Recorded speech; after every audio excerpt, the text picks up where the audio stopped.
Hello dear student, welcome my YouTube channel AVVMU BSc nursing. आज हम nursing aptitude के questions करेंगे, जिसका आज का ये 4th वीडियो है। सो प्लीज़ वीडियो को पूरा देखना। अगर वीडियो थोड़ी सी भी हेल्पफुल लगे तो प्लीज़ वीडियो को लाइक करना, शेयर करना, कमेंट में ज़रूर बताना और चैनल को सब्सक्राइब कर लो। चलिए क्वेश्चन से स्टार्ट करते हैं। Question number first, PM Awas Yojana launched in. PM Awas Yojana का शुभारंभ किया गया। देखिए, जो PM आवास योजना है, जो प्रधानमंत्री जी हैं, उन्होंने एक योजना लॉन्च की है, PM आवास योजना। ये कब लॉन्च की गई? 25 जून 2015, 2 अक्टूबर 2014, 28 अगस्त 2014, 22 मई 2024। देखिए 2024 तो कुछ नहीं है, अभी तो ये योजना लॉन्च नहीं हुई है। देखिए, जो PM आवास योजना है ये लॉन्च की गई 25 जून 2015 को। इसका फर्स्ट ऑप्शन सही है। 25 जून 2015 को PM आवास योजना लॉन्च की गई। आवास का मतलब क्या होता है? आवास का मतलब है घर। आवास मतलब घर मतलब जो कॉलोनी वगैरह है वो दी गई थी, घर का निर्माण कराया गया। जैसे कि जो गरीब है, जिनकी इनकम कम है, या फिर गरीब से जो थोड़ी सी इनकम उनकी ज़्यादा है, उनके लिए घर का प्रबंध करना। ठीक है, PM आवास योजना है। 2 अक्टूबर 2014 ये क्लीन इंडिया मिशन लॉन्च हुआ था। 2 अक्टूबर 2014 को क्लीन इंडिया मिशन, जिसको हिंदी में बोलते हैं स्वच्छ भारत मिशन, स्वच्छ भारत अभियान। Okay, next question. International council of nurses was founded in the year. अंतर्राष्ट्रीय नर्स परिषद की स्थापना वर्ष में हुई थी। किस वर्ष हुई थी? जो इंटरनेशनल काउंसिल ऑफ नर्सेस है, इनकी स्थापना किस वर्ष हुई थी? 1900, 1939, 1899 या फिर 1990। देखिए, जो इंटरनेशनल काउंसिल ऑफ नर्सेस है, इसकी जो स्थापना हुई है वो हुई है 1899 में। इसका थर्ड ऑप्शन सही होगा, याद रखना। Next question. Earth summit was held in. पृथ्वी शिखर सम्मेलन कहाँ आयोजित किया गया था? जो अर्थ समिट है वो कहाँ आयोजित किया गया? पृथ्वी शिखर सम्मेलन Rio de Janeiro, New Delhi, Geneva या फिर नन। देखिए, जो पृथ्वी शिखर सम्मेलन है ये लॉन्च किया गया था, ये आयोजित किया गया था रियो डी जेनेरियो में। इसका फर्स्ट ऑप्शन सही है, रियो डी जेनेरियो में पृथ्वी शिखर सम्मेलन आयोजित किया गया था। जो पृथ्वी शिखर सम्मेलन है ये कब किया गया था? ये किया गया था 1992 में ये आयोजित किया गया था रियो डी जेनेरिया में, याद रखना। Next question. Is a savings account scheme supported by the government of India which is targeted towards the parents of the girl's child। देखिए, भारत सरकार द्वारा समर्पित एक बचत खाता योजना है जो बालिकाओं के माता पिता के लिए लक्षित है। देखिए, आपको बताना है, जैसे कि ऑप्शन देखते हैं पहले तो। बेटी बचाओ बेटी पढ़ाओ। जो बेटी बचाओ बेटी पढ़ाओ जो योजना है ये लॉन्च की गई थी 22 जनवरी 2015 को। 22 जनवरी 2015 को ये लॉन्च की गई थी, बेटी बचाओ बेटी पढ़ाओ योजना। और कहाँ से लॉन्च की गई थी? पानीपत, हरियाणा से लॉन्च की गई थी। ओके, और जो प्रधानमंत्री उज्ज्वला योजना है, इसका जो मोटो था वो है LPG गैस। जो LPG गैस के सिलेंडर घर घर में दिए गए हैं ना, फ्री कनेक्शन करवाए गए हैं, ये प्रधानमंत्री उज्ज्वला योजना के अंतर्गत आता है। ओके, और जो सुकन्या समृद्धि, इसका जो ऑप्शन है ये थर्ड ऑप्शन सही होगा, सुकन्या समृद्धि। इसमें क्या होता है, जैसे कि ये गर्ल्स के लिए योजना है। ओके, ओनली गर्ल्स के लिए योजना है। जैसे कि 10 ईयर्स ओल्ड गर्ल्स हैं उनके लिए एक खाता खुलवाया जाता है, किसी भी बैंक में एक खाता खुलवाया जाता है। उसमें क्या है, 250 से 1.5 लाख, 250 से 1.5 लाख तक, 250 से 1.5 लाख तक रुपए इसमें जमा होते हैं। और जब जो ये गर्ल्स हैं जब ये 18 साल की हो जाएंगी, तो इनको 50% इसके पैसे मिल जाते हैं, और जब 21 साल की हो जाएंगी शादी के टाइम इनको बाकी का पैसा दे दिया जाता है। ओके, तो ये है सुकन्या समृद्धि योजना, जो भारत सरकार द्वारा समर्पित एक बचत खाता योजना है। ओके, इसमें खाता खुलवाया जाता है ना, और ये किसके लिए है? ओनली बालिकाओं के लिए है। Okay, next question. The most important electrolyte present in intracellular fluid is अंतःकोशिकीय द्रव में मौजूद सबसे महत्वपूर्ण इलेक्ट्रोलाइट है। देखिए, पहले तो देखते हैं इलेक्ट्रोलाइट क्या होता है। इलेक्ट्रोलाइट जैसे कि सोडियम है, अब ये वाटर में घुल गया तो इसने क्या सोडियम आयन बना लिया। जो ये आयन बन गया ना, तो इसको बोलते हैं इलेक्ट्रोलाइट। ठीक है, इसको बोलते हैं इलेक्ट्रोलाइट। अब इसमें क्या पूछा गया है? इंट्रासेलुलर पूछा गया है। इंट्रासेलुलर फ्लूइड इलेक्ट्रोलाइट कौन सा है, इम्पॉर्टेंट है जो। देखिए, जैसे कि ये हमारी क्या, ये सेल है, और इसमें बीच में क्या होता है? ये होता है न्यूक्लियस, नाभिक। ओके, इसके बीच में न्यूक्लियस है और इसमें ये भरा होता है साइटोप्लाज्म। ये जो द्रव भरा होता है इसको बोलते हैं साइटोप्लाज्म। ओके, इसको साइटोप्लाज्म बोलते हैं। और जो सेल के अंदर जो ये द्रव भरा है ना, जिसको साइटोप्लाज्म बोलते हैं, जो ये द्रव है इसको बोलते हैं intracellular fluid, ICF, intracellular fluid. अब जैसे कि ये दूसरी सेल है, इसमें भी क्या न्यूक्लियस होगा, ये साइटोप्लाज्म भरा होता है, साइटोप्लाज्म। और जो इसके बीच, जो एक सेल और दूसरे सेल के बीच जो ये द्रव होगा ना, जो ये फ्लूइड होगा, इसको बोलते हैं एक्स्ट्रा सेलुलर फ्लूइड। ओके, ये बाहर भरा होता है, ये अंदर होता है, ये फ्लूइड अंदर होगा और ये बाहर होगा। ठीक है, तो इसमें क्या पूछा गया? Intracellular fluid. देखिए, अब इसमें देखते हैं इंट्रासेलुलर फ्लूइड कौन कौन से होते हैं। इंट्रासेलुलर जो फ्लूइड है वो है पोटेशियम और HCO3 आयन। ओके, और जो एक्स्ट्रा सेलुलर की अगर बात करें, जो एक्स्ट्रा सेलुलर जो बाहर होते हैं वो होते हैं सोडियम और क्लोरीन होंगे। ओके, अब यहाँ पे इंट्रासेलुलर फ्लूइड के बारे में पूछा गया। इंट्रासेलुलर फ्लूइड कौन से है? पोटेशियम। ठीक है, इसका जो ऑप्शन है, इसका फर्स्ट ऑप्शन सही होगा, पोटेशियम ऑप्शन में दिया गया है। अगर यहीं पे क्वेश्चन पूछा जाता है एक्स्ट्रा सेलुलर फ्लूइड बताइए, तो इसका जो आंसर होता है वो सोडियम या फिर क्लोरीन होता है। ओके, सोडियम या फिर chloride. Next question.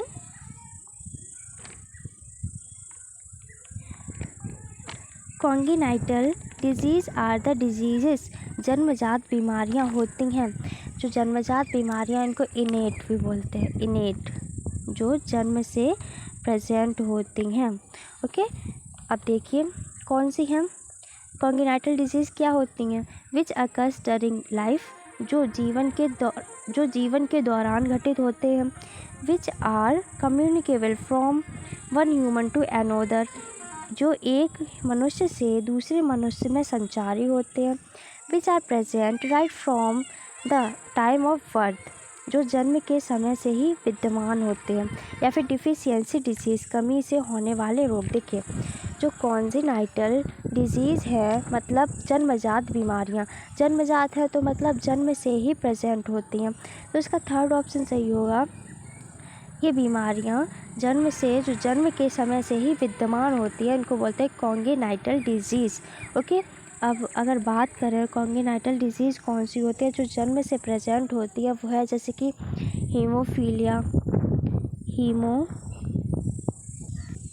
Haemophilia, sickle cell anaemia, फिनाइलकीटोन्यूरिया और कलर ब्लाइंडनेस। ये जो बीमारियां हैं ये जन्म से होती हैं। ओके, ये जो बीमारियां हैं ये जन्म से ही प्रेजेंट होती हैं, जिसको जन्मजात बीमारियां भी कहते हैं।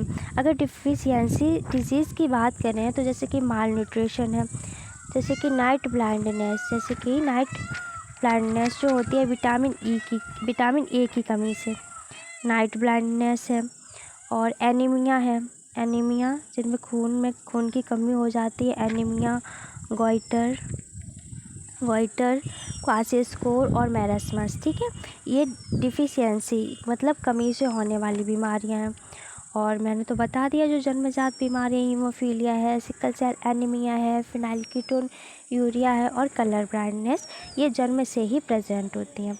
Next question, ventilation is known as, ventilation को कहा जाता है।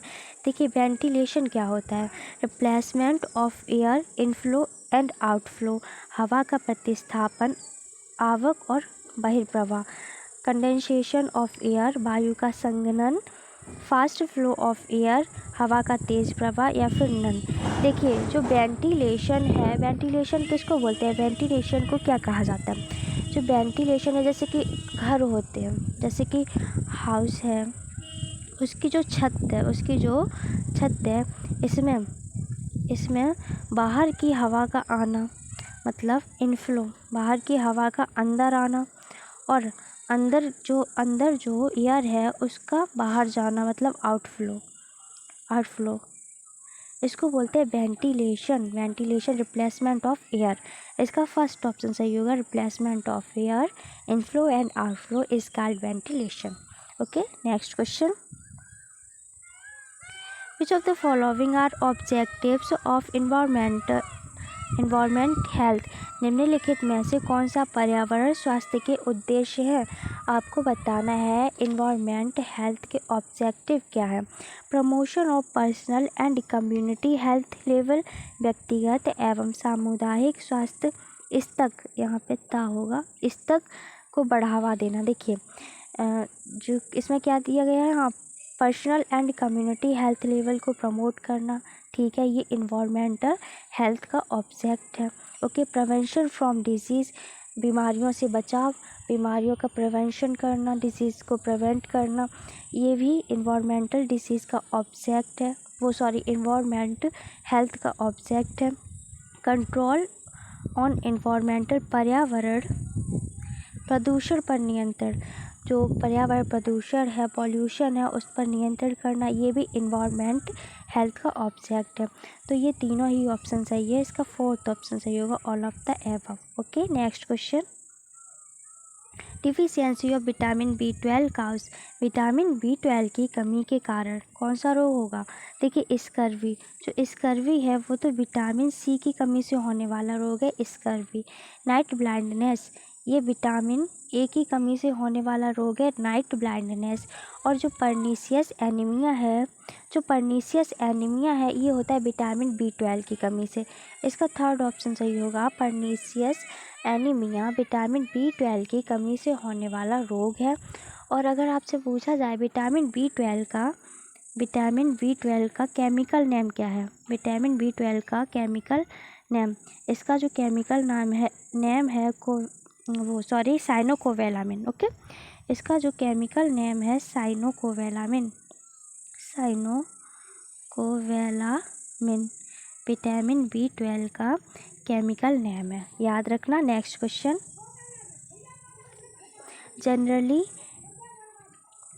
generally accumulation of blood in the tissue below the surface of the skin is expressed by which of the following term, सामान्यतः त्वचा की, यहाँ पे होगा कि सामान्यतः त्वचा की सतह के नीचे ऊतकों में खून का इकट्ठा हो जाने को निम्न में से किस टर्म के द्वारा व्यक्त किया जाता है।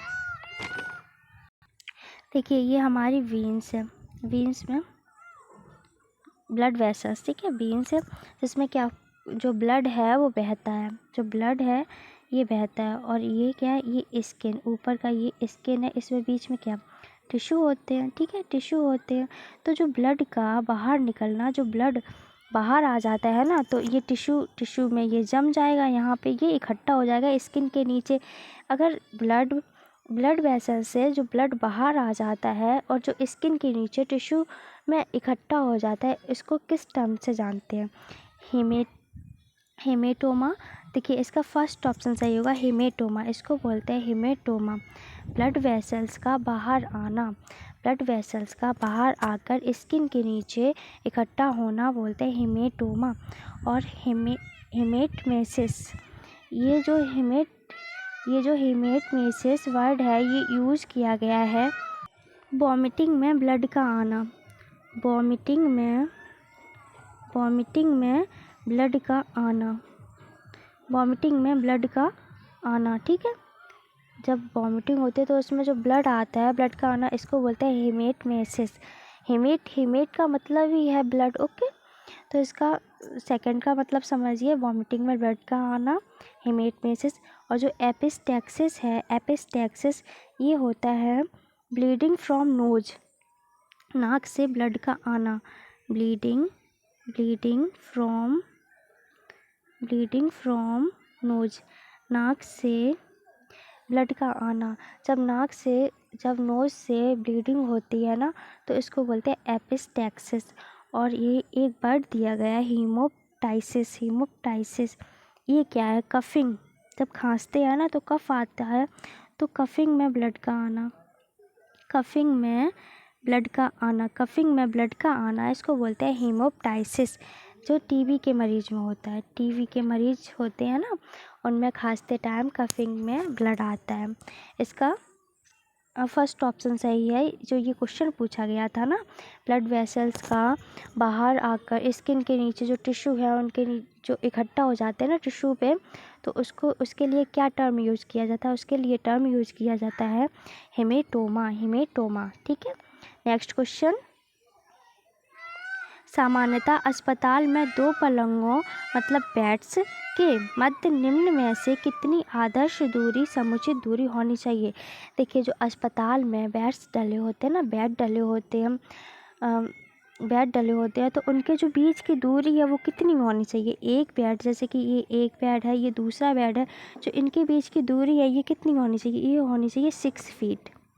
6 फीट, इसका थर्ड ऑप्शन सही होगा, 6 फीट। याद रखना, डायरेक्टली ओके पूछा जा सकता है। Next question. Which year mark the beginning of, यहाँ पे होगा phase, which years mark the beginning of phase second of the स्वच्छ भारत मिशन ग्रामीण, स्वच्छ भारत मिशन ग्रामीण के चरण 2 की शुरुआत किस वर्ष से हुई? देखिए, इसमें पूछा गया जो क्लीन इंडिया मिशन है, क्लीन इंडिया मिशन, देखिए जो इसकी जो शुरुआत हुई वो तो हुई थी 2 अक्टूबर 2014। ओके, इसकी जो शुरुआत हुई वो हुई है 2 अक्टूबर 2014। और जो इसका फर्स्ट फेज चला है ना, क्लीन इंडिया मिशन का जो फर्स्ट फेज रहा है वो 2014 से 2015 तक। और इसमें क्या है? इसमें सेकेंड फेज पूछा गया है, चरण सेकेंड फेज पूछा गया है। सेकेंड फेज है वो 2021 से 2022 तक चला। इसका जो फर्स्ट फेज है, जो क्लीन इंडिया मिशन है, देखिए क्लीन इंडिया मिशन स्टार्ट कब हुआ, लॉन्च कब हुआ? 2 अक्टूबर 2014 को। और जो इसका फर्स्ट फेज चला है वो 2014 से 2015 तक। और जो सेकंड फेज है वो 2021 से 2022 तक। याद रखना, इसका फोर्थ ऑप्शन सही होगा। और जो क्लीन इंडिया मिशन है, इसमें स्लोगन दिया गया था, क्या स्लोगन क्या था? एक कदम स्वच्छता की ओर, एक कदम स्वच्छता की ओर। ठीक है, एक कदम स्वच्छता की ओर, ये इसका स्लोगन है। और इसका जो साइन है वो उल्टा चश्मा है, इसका जो साइन है वो उल्टा चश्मा है। याद रखना, ओके, उल्टा चश्मा है। Next question. Haemophilia disease can be transferred through, haemophilia रोग स्थानांतरित हो सकता है। हीमोफीलिया जो डिजीज़ है, देखिए हीमोफीलिया मैंने जो इनेट जो जन्मजात रोग बताए थे ना, जन्मजात बीमारियां हैं, वो हीमोफीलिया भी उसी में आया था। ठीक है, हीमोफीलिया है, कलर ब्लाइंडनेस है, फिर दोबारा लिख के बता देना, haemophilia, colour blindness, sickle cell anaemia, phenylketonuria, ये जो बीमारियां हैं, ये बीमारियां जो हैं ये जन्म से ही होती हैं। ठीक है, तो जो जन्म से होती है वो क्या होती है? वंशागति रोग होते हैं वो। इसका थर्ड ऑप्शन सही होगा हेरिडिटी, आनुवंशिक रोग है ना ये, आनुवंशिक बीमारियां हैं, ठीक है। जो हीमोफीलिया ये आनुवंशिक बीमारी है, तो इसका थर्ड ऑप्शन सही होगा हेरिडिटी रोग है haemophilia. Okay, next question.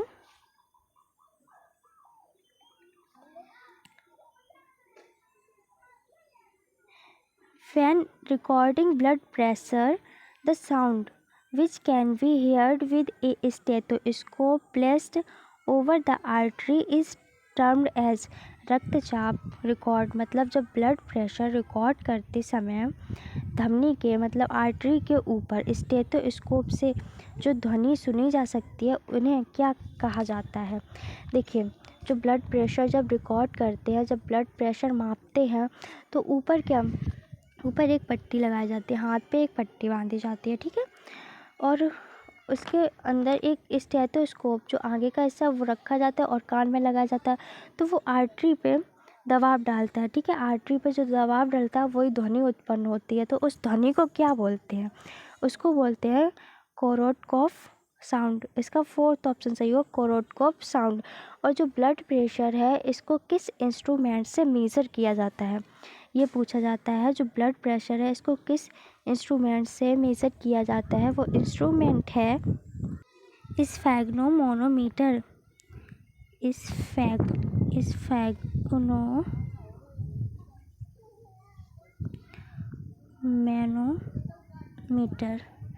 स्फैग्नोमैनोमीटर। Okay, स्फैग्नोमैनोमीटर के द्वारा ब्लड प्रेशर को रिकॉर्ड किया जाता है, ब्लड प्रेशर मापा जाता है। ब्लड प्रेशर मापने का जो इंस्ट्रूमेंट है वो है स्फैग्नोमोनोमीटर, याद रखना। और जो साउंड होता है वो क्या है, कोरोटकोफ साउंड। इसका फोर्थ ऑप्शन सही होगा। नेक्स्ट क्वेश्चन,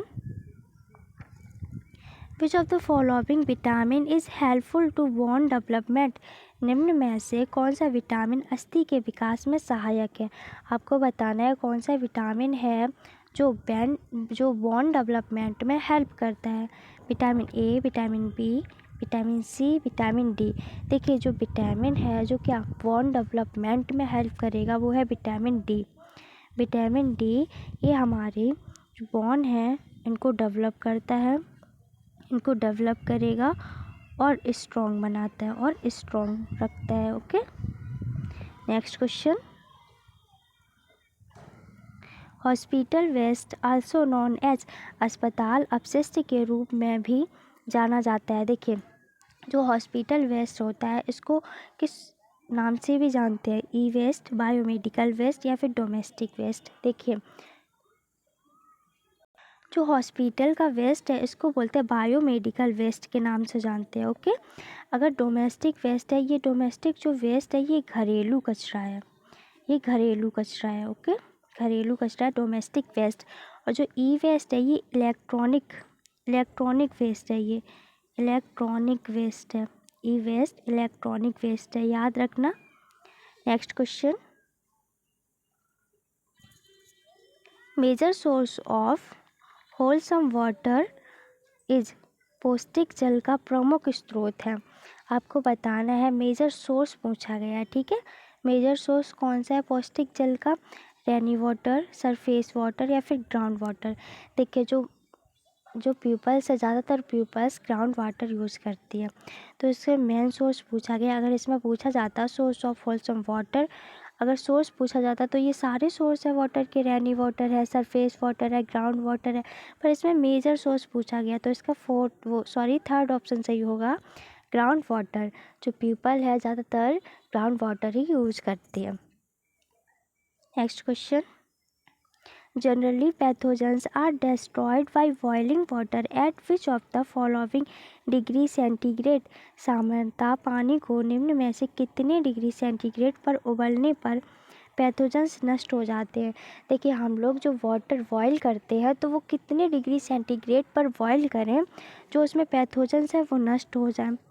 ऑप्शन देखिए, 100 degree centigrade, 120 degree centigrade, 90 degree centigrade या फिर 80 डिग्री सेंटीग्रेड। देखिए, जो वाटर बॉयल किया जाता है पैथोजेंस को नष्ट करने के लिए वो किया जाता है 100 डिग्री सेंटीग्रेड पर। जब वाटर बॉयल किया जाता है तो पैथोजेंस नष्ट हो जाते हैं। इसका फर्स्ट ऑप्शन सही होगा। Okay, next question, which of the following type of nursing care is required?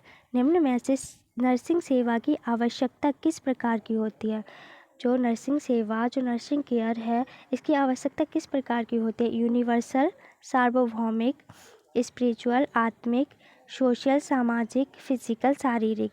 देखिए, जो नर्सिंग सेवा है वो होनी चाहिए यूनिवर्सल सार्वभौमिक होनी चाहिए। उसमें कोई भी भेदभाव नहीं होना चाहिए कि ये मेरे घर का है या फिर ये मेरा पड़ोसी है, मतलब कुछ भी उसमें भेदभाव नहीं होता है। जिसको ज़रूरत होती है उसको ट्रीटमेंट दिया जाता है। ओके, तो यूनिवर्सल सार्वभौमिक होनी चाहिए nursing care. Next question, which of the following is a non communicable disease? निम्नलिखित में से कौन सा गैर संचारी रोग है? नॉन कम्युनिकेबल डिजीज़ कौन सा है? देखिए, नॉन कम्युनिकेबल डिजीज़ ऐसी होती है जो एक पर्सन से दूसरे पर्सन में फैलती नहीं है। ये जो डिजीज़ है ये फैलती नहीं है। नॉन कम्युनिकेबल डिजीज़ फैलती नहीं है। ओके, और जो कम्युनिकेबल डिजीज़ है वो फैलती हैं, एक पर्सन से दूसरे पर्सन में फैलती है कम्युनिकेबल।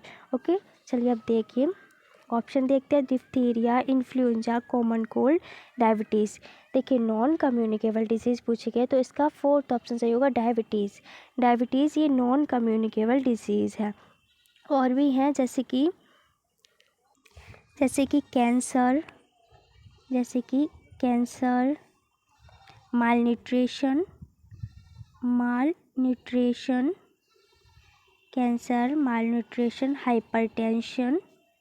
हाइपरटेंशन, ये सारी नॉन कम्युनिकेबल डिजीज़ है। ये एक पर्सन से दूसरे पर्सन में फैलेंगी नहीं। ओके, जैसे कि डिप्थीरिया ये बैक्टीरिया से होने वाला रोग है, बीमारी है। ओके, इन्फ्लुएंजा वायरल इन्फेक्शन है, कॉमन कोल्ड भी वायरल इन्फेक्शन है। ओके, ये फैलता है, ये कम्युनिकेबल डिजीज़ है। Next question, what is the term used for a high pitch musical sound in client during a respiratory assessment?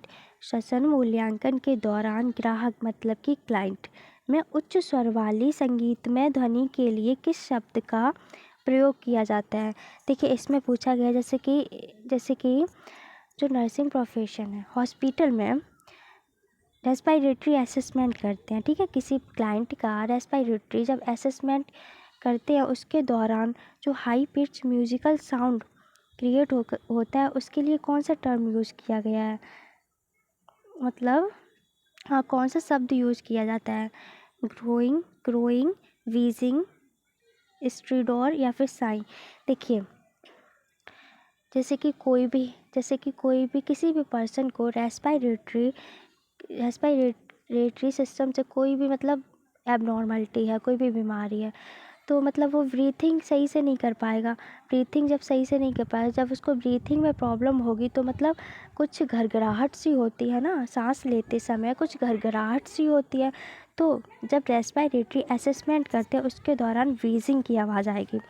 इसका सेकंड ऑप्शन सही होगा, व्हीजिंग, घरघराहट की आवाज़ आएगी। Okay, next question, properties of wholesome water are, पौष्टिक जल के गुण हैं। आपको बताना है, 4 ऑप्शन दिए, कौन से पौष्टिक जल के गुण हैं। फ्री फ्रॉम पैथोजेंस, रोगजनकों से मुक्त होना चाहिए, ये तो सही है। पैथोजेंस नहीं होने चाहिए, पैथोजन से मुक्त होना चाहिए, तो ये पौष्टिक जल है। फ्री फ्रॉम डेंजरस केमिकल, खतरनाक रसायनों से मुक्त होना चाहिए, ये भी सही है। फ्री फ्रॉम टर्बिडिटी, मैलापन से मुक्त, कोई भी मैलपन नहीं होना चाहिए, धुंधापन नहीं होना चाहिए, कुछ नहीं होना चाहिए, मतलब साफ़ सुथरा पानी होना चाहिए, ये भी पौष्टिक जल के गुण है। तो इसका फोर्थ ऑप्शन सही होगा, all of the above. Okay, next question, मेरा खाता भाग्य विधाता इज़ द मोटो ऑफ, मेरा खाता भाग्य विधाता का आदर्श वाक्य है। जो ये मेरा खाता भाग्य विधाता जो ये वाक्य दिया गया है ये किस में दिया गया?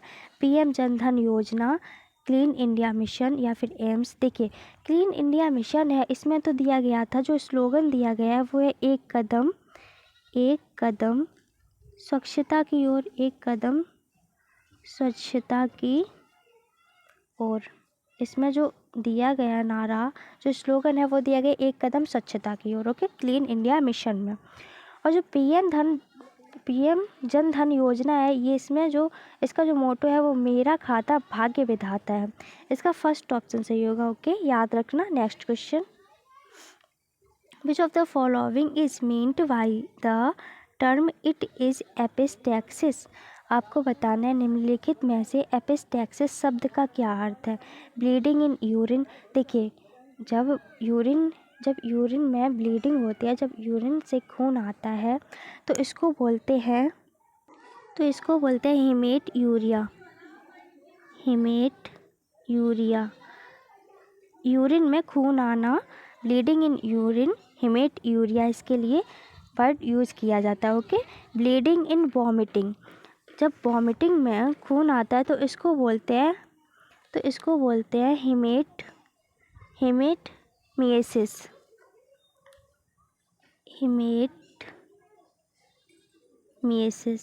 हेमेटमिएसिस।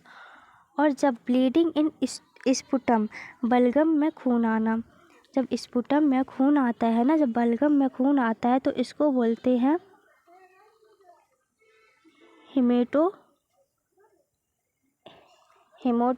हेमेटोइसिस, ओके। और ब्लीडिंग फ्रॉम नोज, नाक से खून आना, तो इसको बोलते हैं एपिस्टैक्सिस। इसका फोर्थ ऑप्शन सही होगा। चारों मैंने शब्द बता दिए किसके लिए कौन सा यूज किया जाता है, याद रखना, okay. Next question, how many types of hardness of water, namely, जल की कठोरता कितने प्रकार की होती है। Temporary hardness, permanent hardness, intermediate hardness, या फिर यहाँ पे वॉट नहीं होगा, यहाँ पे वॉट ए एंड बी, मतलब ए और बी दोनों। देखिए जो टेम्परेरी हार्डनेस होती है, देखिए हार्डनेस क्या होती है। हार्डनेस जो वाटर की हार्डनेस है, जैसे कि अगर कोई भी वाटर हार्ड है, ठीक है, तो उसमें आप जो सोप का यूज़ करते हैं तो उसमें झाग नहीं बनेगा, ठीक है, झाग नहीं बनेगा, तो ये हार्डनेस है वाटर की। अब जो हार्डनेस है वो भी दो टाइप की होती हैं, एक तो होती है टेम्परेरी हार्डनेस और एक होती है परमानेंट हार्डनेस। जो टेम्परेरी हार्डनेस है इसको तो उबालने से या फिर चूना मिलाने से इसकी हार्डनेस ठीक हो जाती है, ओके। और ये जो हार्डनेस है ये किसके कारण होती है, जो टेम्परेरी हार्डनेस है ये होती है कैल्शियम और मैग्नीशियम के बाइकार्बोनेट के कारण। कैल्शियम और मैग्नीशियम के बाइकार्बोनेट के कारण टेम्परेरी हार्डनेस होती है। और जो परमानेंट हार्डनेस है ये होती है कैल्शियम के सल्फेट क्लोराइड्स या नाइट्राइट्स के कारण, ओके। तो इसमें पूछा गया जल की कठोरता कितने प्रकार की होती है, ये होती है दो प्रकार की। इसमें जो टेम्परेरी हार्डनेस है और परमानेंट हार्डनेस है, तो इसका फोर्थ ऑप्शन सही होगा, वॉट ए एंड बी, ठीक है, याद रखना। Next question, which of the water borne viral disease, आपको बताना है जो कि जल जनित वायरल रोग है। वायरल डिजीज़ कौन सी है, hepatitis and polio, amoebiasis and giardiasis. देखिए जो अमीबियासिस एंड जियार्डियासिस जो बीमारी है, जो डिजीज़ है, ये होती है, ये प्रोटोजोन्स डिजीज़ है, प्रोटोजुआ से होने वाली डिजीज़ है, प्रोटोजुआ से होने वाली डिजीज़ है। एंड टाइफाइड एंड कोरेला, जो टाइफाइड एंड कोरेला है ये डिजीज़ बैक्टीरियल डिजीज़ है, बैक्टीरिया से होने वाली डिजीज़ है, ओके। और जो हेपेटाइटिस एंड पोलियो है ये वायरल डिजीज़ है। तो क्वेश्चन में पूछा गया वायरल डिजीज़ कौन सी है, हेपेटाइटिस एंड पोलियो, इसका फर्स्ट ऑप्शन सही होगा। Next question, Bhopal gas Trichy by, देखिए जो भोपाल गैस त्रशादी द्वारा, जो भोपाल में गैस त्रशादी हुई थी, कब हुई थी, देखिए जो भोपाल में गैस त्रशादी हुई थी उसमें कौन सी गैस त्रशादी हुई थी, गैस मतलब बाहर निकली थी, methyl isocyanide, mercaptan, leakage of LPG, नहीं एलपीजी का लीकेज नहीं हुआ था। देखिए जो भोपाल में गैस त्रशादी हुई थी वो है मिथाइल आइसोसाइनेट। ये बहुत जहरीली गैस है, इसको MIC के नाम से भी जानते हैं, मिथाइल आइसोसाइनेट। और जो मर कैप्टन है, ये जैसे कि LPG गैस के जो सिलेंडर है, जो LPG गैस के सिलेंडर है, इनमें ये गैस मिक्स की जाती है। ठीक है, इनमें ये गैस मिक्स की जाती है, क्योंकि अगर LPG गैस के सिलेंडर में अगर लीकेज होगा तो इस लीकेज का पता लगता है, मतलब इस लीकेज का पता लग जाता है, मर कैप्टन गैस यूज की जाती है। ओके, तो इसमें पूछा गया है भोपाल गैस ट्रेजेडी, इसमें क्या है, मिथाइल आइसोसाइनेट। मिथाइल जो भोपाल गैस त्रशादी हुई थी, ये हुई थी 1984 में भोपाल में। ओके, याद रखना। Next question, the first code of ethics in nursing profession was adopted in nursing पेशे में आचार संहिता को पहली बार अपनाया गया था। कब अपनाया गया था? इसमें first code of ethics in nursing profession का क्या है, कब हुआ था? 1948, 1953, 1965 या फिर 1978? इसका सेकेंड ऑप्शन सही होगा, 1953 में। 1953 में नर्सिंग पेशे में आचार संहिता को पहली बार अपनाया गया था। ओके, याद रखना। Next question, which of the following first cervical vertebra, निम्न में से पहली सर्वाइकल वर्टिब्रा कौन सी है? आपको बताना है सर्वाइकल वर्टिब्रा कौन सी है। सबसे पहली सर्वाइकल वर्टिब्रा कौन सी? Atlas vertebra, axis vertebra, coccyx vertebra या फिर सेक्ट्रम वर्टिब्रा? देखिए, फर्स्ट सर्वाइकल वर्टिब्रा जो है वो है एटलस वर्टिब्रा। एटलस वर्टिब्रा ये फर्स्ट सर्वाइकल वर्टिब्रा है, इसका फर्स्ट ऑप्शन सही होगा। Next question, what is the term used for normal respiratory rhythm and depth in a client? किसी ग्राहक मतलब कि क्लाइंट में सामान्य श्वसन लय और गहराई के लिए किस शब्द का प्रयोग किया जाता है? यूपनिया, एपनिया। देखिए, एपनिया क्या है? जो एपनिया है ये एबनॉर्मल ब्रीथिंग है। एपनिया ये जब एबनॉर्मल ब्रीथिंग होती है ना, जब एबनॉर्मल ब्रीथिंग होगी तो एपनिया वर्ड यूज़ करते हैं। और जब नॉर्मल ब्रीथिंग होगी, जैसे कि जब हम लोग नॉर्मल सांस लेते हैं ना, तो ये यूपनिया होता है। तो इसमें नॉर्मल पूछा गया, normal respiratory rhythm and depth in a client, तो इसका फर्स्ट ऑप्शन सही होगा। और जो ये दो वर्ड दिए गए, ब्रेडिपनिया और टेकिपनिया, देखिए जो ब्रेडिपनिया है ये वर्ड यूज़ किया जाता है जब रेस्पिरेटरी रेट कम होती है। जो रेस्पिरेटरी रेट है, रेस्पिरेटरी रेट जब कम होगी, जब लो होगी, तो ब्रेडिपनिया वर्ड यूज़ किया जाता है। और जब ट्रेकिपनिया वर्ड है ये यूज़ किया जाता है जब रेस्पिरेटरी रेट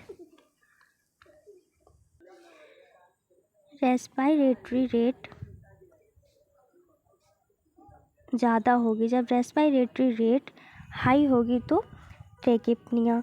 और दो वर्ड और हैं, एक होता है ब्रेडिकार्डिया और एक होता है टेकिकार्डिया। एक होता है ब्रेडिकार्डिया, 1 मिनट, एक होता है ब्रेडिकार्डिया। जो ब्रेडिकार्डिया, कार्डिया वर्ड यूज किया जाता है हार्ट के लिए, और ब्रेडी का मतलब होता है कम, लो। ठीक है, जब हार्ट रेट कम होती है, जब हार्ट रेट लो होती है तो यूज किया जाता है ब्रेडिकार्डिया। और जो टेकिकार्डिया वर्ड यूज किया जाता है जब हार्ट रेट है जब ज़्यादा होगी, जब हाई होगी, तो यूज किया जाता है टेकिकार्डिया। ओके, सारे क्वेश्चन समझ में आए होंगे। अगर वीडियो थोड़ी सी भी हेल्पफुल लगे तो प्लीज़ लाइक करना, शेयर करना, कमेंट में ज़रूर बताना, एंड चैनल को सब्सक्राइब कर लीजिएगा। चलिए, thank you very much. Thank you for watching this video.